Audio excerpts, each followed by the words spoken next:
والتیمم والصلاۃ والزکوٰۃ والصوم والاعتکاف والحج۔ فرماتے ہیں چاہے غسل ہو، چاہے تیمم ہو، چاہے نماز ہو، چاہے زکوٰۃ ہو، چاہے روزہ ہو، چاہے اعتکاف ہو، چاہے حج ہو، چاہے اس کے علاوہ ہو،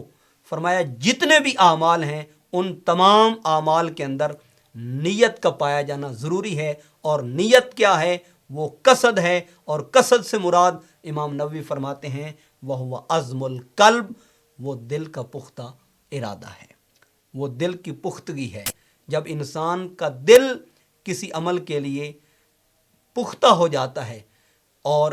انسان کا دل کسی عمل کے لیے پاک، صاف،